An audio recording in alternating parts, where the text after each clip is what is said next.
Well, here's a look at the forecast, and before we get into what's happening tomorrow, we have this cold weather alert for the area. And this is the new product from the National Weather Service. It used to be known as a wind chill advisory. Now it's just a cold weather advisory. And this is for just Benton County right now. That's for the potential for wind chills 5 below zero all the way up to 5 degrees. Now, even though this only covers Benton County, that doesn't mean it's going to be frigid elsewhere. We'll get into those temperatures as we head into tomorrow morning, right around the teens across the area, right into the 20s, right along 40 and to the south. So it's going to be a frigid day tomorrow to start off, and the afternoon it's not going to be that much warm either. So grab the coat, grab the jacket, whatever it is that you need before the kids head out to school. Make sure that they're ready for the cold. And before you head out for work in the morning, you are going to want a jacket just because those wind chills, take a look at this, right near zero, single digits, all the way down into the teens across the area. So it's going to be quite cold to start off the morning. So you're going to want to make sure that you brace yourself for that cold. The afternoon highs, it's not going to be that great, right around the mid to lower 30s for northwest Arkansas, into the lower 40s for the River Valley. Something that we're going to be watching is our next rain chance that's coming up right around late Friday into Saturday. Now, this is going to be kind of like what we saw the other day, a pesky warm front slowly moving into our area, bringing some chances for rain into portions of Arkansas, but that's not going to be the main activity.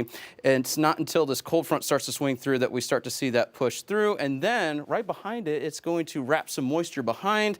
Once that mixes with that cool air, we could see some wraparound winter precipitation. Now, this isn't going to be any sort of impactful winter precipitation, widespread heavy amounts. This is just going to be maybe some snow flurries, maybe some isolated sleet across the area. So keep that in mind. We may see that once that wraps around. In terms of severe weather, we're not talking anything for our area, but it wouldn't surprise me if maybe we see some thunder across the area. There's going to be enough energy to support maybe a couple lightning strikes here or there, but no severe weather is expected with that system. Beyond that, we're watching our next system that's going to be Tuesday and Wednesday of next week. There's still questions as to storm track, how much moisture it's going to be able to work with it, timing and precipitation types. What we do know is it is going to be a very active pattern for the next week or so.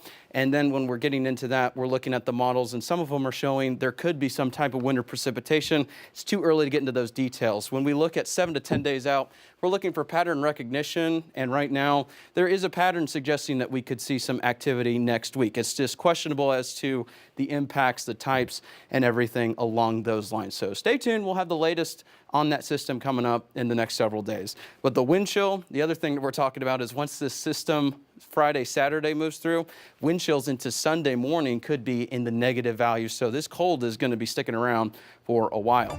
The extended 10-day planner, here's a look for your Valentine's. It is going to be a cold one, not as cold as Thursday, but I tell you, we're watching those rain chances. Decent weekend except for those temperatures, but then our next winter system right around Tuesday, Wednesday, still keeping an eye on that. Same for the River Valley. And, you know, I just got to say, with Valentine's Day on the horizon, I'm really not liking this forecast. I'm not loving it either. So we just got to get through this. And unfortunately, it's going to be cold. Yeah, not the best Valentine's Day forecast, but how do you feel about baseball? More importantly, it's baseball on Friday. Darren is putting Valentine's Day like way down on the list. He's so excited for Razorbacks baseball to come back. Oh, yeah.